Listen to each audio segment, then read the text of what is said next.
The next topic from the chapter that we are going to study is aluminum smelting. Smelting का meaning मैं बता दूं. Smelting का meaning होता है कि एक आयन है जैसे एल्यूमिनियम, ठीक है. एल्यूमिनियम स्मेल्टिंग, तो एल्यूमिनियम क्या ऐसे ही अवेलेबल है? नहीं, वो अपनी ओर्स होती है. ओर यानी उनका ओरिजिन जो होता है, जो बिल्कुल रॉ फॉर्म होता है, that is called an ore.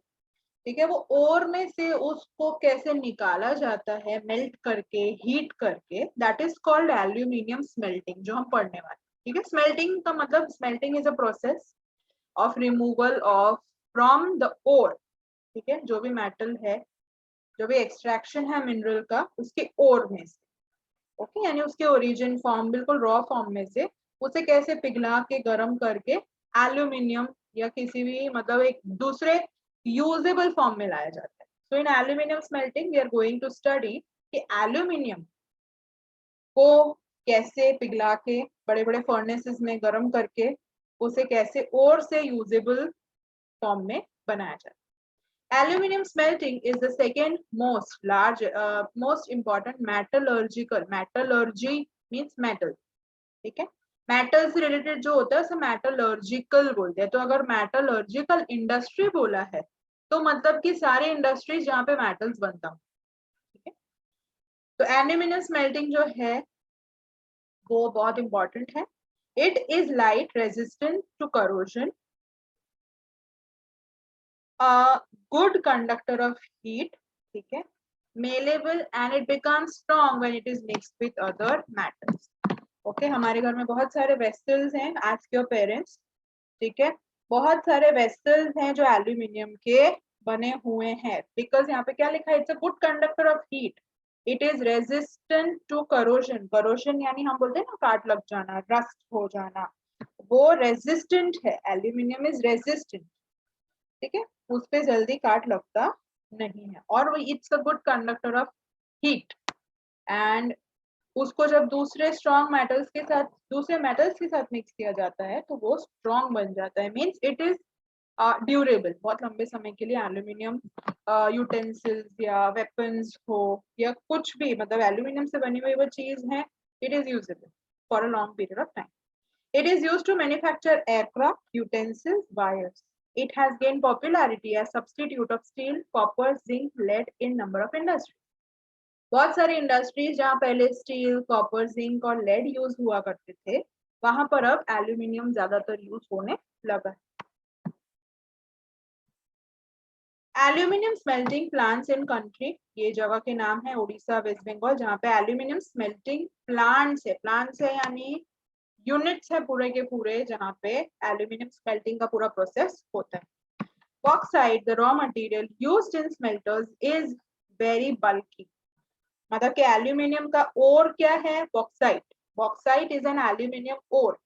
ठीक है. तो एल्यूमिनियम जो है वो कहाँ से आया, बॉक्साइट करके जो एक ओर है उसमें से. अब वो जो बॉक्साइट यूज किया जाता है एल्यूमिनियम स्मेल्टिंग है, ठीक है, वो बहुत ही बल्की होता है, डार्क रेड कलर का होता है, और बिल्कुल रॉक फॉर्म में होता है. The flow chart given below shows the process of manufacturing. Regular supply of electricity, ये बहुत इंपॉर्टेंट पॉइंट है, ध्यान से सुनना.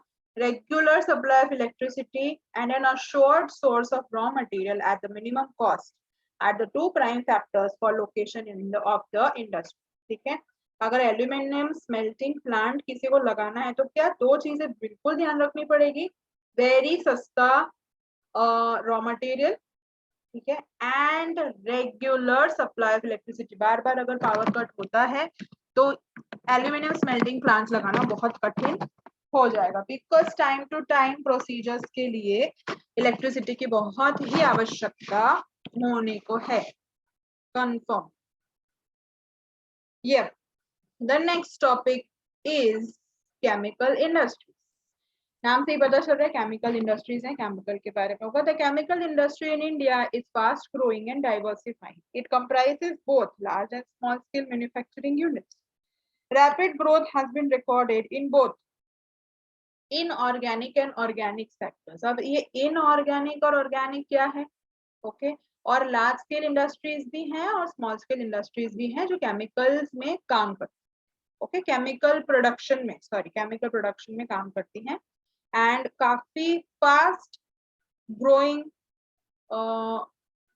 इंडस्ट्री है। तो what is this organic and inorganic? Organic chemicals मतलब उसको बाइफरकेट किया है, कैटेगराइज किया है कि ये ऑर्गेनिक केमिकल्स है, ये इनऑर्गेनिक केमिकल्स है और उनकी प्रोडक्शन अलग अलग फिर होती है। ठीक है, inorganic chemicals include sulphuric acid, fertilizer, synthetic etcetera. बहुत लंबी लिस्ट है, please do read this. These industries are widely spread over the country. तभी तो बोला है it is fast growing. Organic chemicals include petrochemicals, which are used for manufacturing of synthetic fibers, etc. Organic chemical plants are located near oil refineries or petrochemical plants. ठीक है, क्यों? क्योंकि उसमें क्या बोला है, इट इंक्लूड्स पेट्रोकेमिकल, मतलब कि उसको पेट्रोकेमिकल्स की जरूरत ज्यादा पड़ती होगी, तो ऑब्वियसली अगर वो दूर दूर होगा तो कितना सारा ट्रांसपोर्टेशन कॉस्ट बढ़ेगा।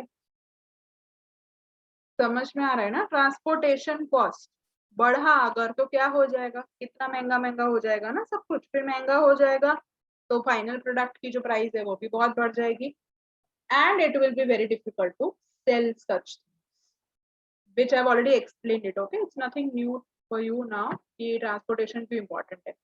Chemical industry is its own largest consumer. Basic chemicals, exactly क्यों ऐसा बोला गया है कि केमिकल इंडस्ट्रीज जो है वो खुद के प्रोडक्ट्स कंज्यूम करती है। अभी केमिकल्स कहाँ से बनते हैं? दो अलग अलग केमिकल्स को मिक्स करके। तो for example there are 3 companies, company A, company B and company C. तो कंपनी सी जो है वो कंपनी ए तीनों केमिकल्स प्रोड्यूस करते हैं, अलग अलग केमिकल्स प्रोड्यूस करते हैं तीनों। ठीक है, अब कंपनी सी जो है वो जो केमिकल बनाती है उसके लिए रॉ मटेरियल में chemical from company A and chemical from company B, वो ए और बी के केमिकल्स मिला के अपने केमिकल्स बनाती है।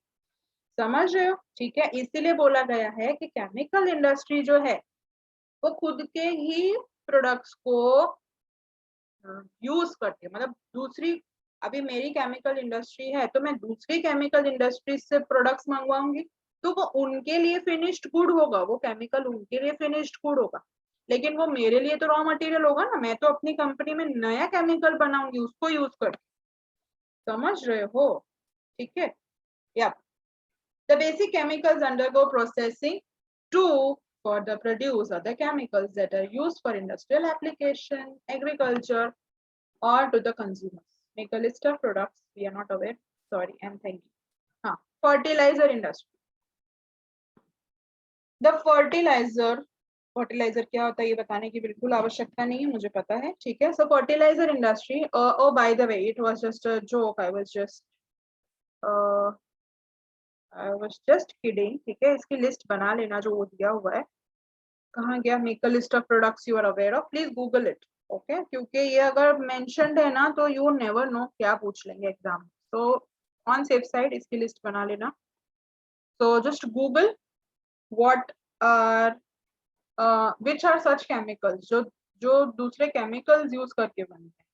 ठीक है, fertilizer industry, the fertilizer industry centred around the production of nitrogenous. ये पूरा जो फर्स्ट पैराग्राफ है ये रट्टा मार लेना क्योंकि इसमें से फर्टिलाइजर्स के नाम दिए। I am not explaining this, कुछ है ही नहीं। ठीक है, हाँ, the third that is potash, potassium जो है it is imported as the country does not have any reserves of commercially usable potash or potassium. ठीक है, क्या बोल रहे हैं? पोटेश या पोटेशियम जो है वो हमारी कंट्री पूरा का पूरा जो है वो उसको इंपोर्ट करती है, हमारी कंट्री में नहीं बनता, कोई रिजर्व्स नहीं है उसमें। ठीक है, after green revolution the industry expanded to several other parts. ठीक है, फर्टिलाइजर इंडस्ट्री जो है, ग्रीन रेवोल्यूशन का और फर्टिलाइजर इंडस्ट्री का क्या लेना देना है? ग्रीन रेवोल्यूशन हम कब बोलते हैं? जब एग्रीकल्चरल प्रोडक्शन बढ़े। एग्रीकल्चरल प्रोडक्शन कब बढ़ेगी? जब हाइब्रिड सीड्स होंगे, फर्टिलाइजर्स होंगे, पेस्टिसाइड्स होंगे, इंसेक्टिसाइड्स होंगे जो यूज होंगे, जो एग्रीकल्चरल प्रोडक्शन को बूस्ट करेंगे, जो उसे बढ़ाएंगे एग्रीकल्चरल प्रोडक्शन। ठीक है, तो इसीलिए बोला है कि ग्रीन रेवोल्यूशन जब हुआ तब से जो फर्टिलाइजर इंडस्ट्रीज हैं वो बढ़ने लगी। क्यों? क्योंकि फर्टिलाइजर्स की डिमांड बढ़ने लगी थी।